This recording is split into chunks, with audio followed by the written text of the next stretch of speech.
The army. Yes, okay. And? The armor strong, our tanks are fast, right? Exactly. Azohan Way, and our tanks are fast. What about? Who are we going to fight against?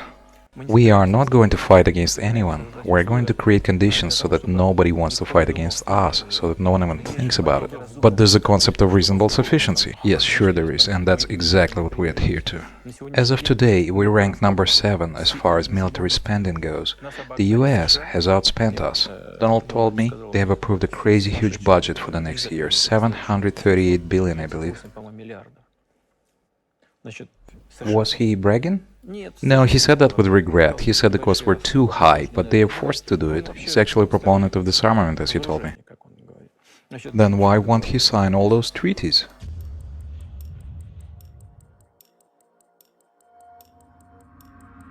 Well, that's another question, a question of how one understands security and ways of ensuring it. We can discuss this topic. With him or with me? I can discuss it both with him and with you, doesn't matter. I'm well versed in this issue and I can discuss it with anyone. I think this is actually a mistake. The New START treaty should be extended, but this is another issue. So, the US is ranked first in terms of spending, while China comes in second.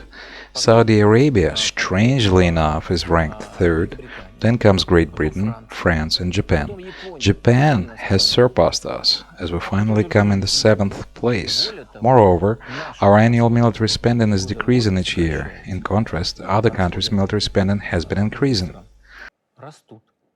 And we're not going to war against anybody, but we are creating such a situation in the defense sector so that nobody even dares to think about going to war against us. And now we are in a unique situation. I have recently spoken about this at the Defense Ministry. This is the first time in modern history of Russia. We always had to catch up with our strategic weapons competitors, so to speak. The first atomic bomb was created by the Americans. We caught up with them. Then, the first strategic aircraft to deliver these weapons were also made by the Americans. We caught up with them again. The first missiles were developed by the Americans. We were still catching up. For the first time, we have created the types of offensive strike systems that don't exist anywhere in the world. Now, they are trying to catch up with us. This is a unique situation. This has never happened before. First of all, I'm referring to hypersonic offensive systems, including intercontinental ones.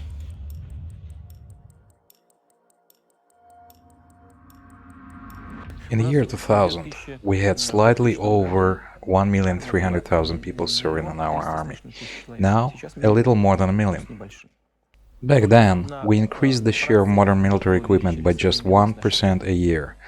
The share of modern equipment was only 6% back then. And do you know what it is now? Almost 70%.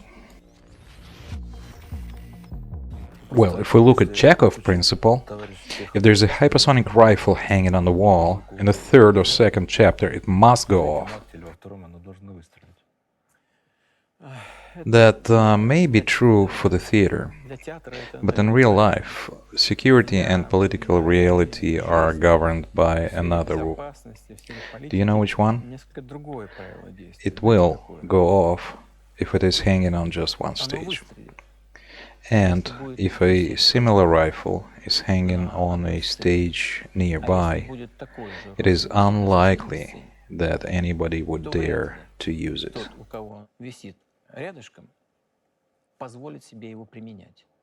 This is exactly the situation that is called strategic stability and balance of power.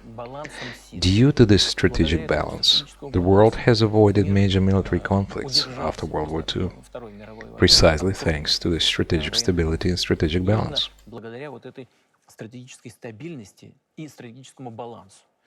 By the way, while developing their anti-missile system, the Americans wanted to upset the strategic stability and balance, presuming that if they created a missile defense umbrella, the other side wouldn't be able to respond adequately if the Americans use nuclear weapons.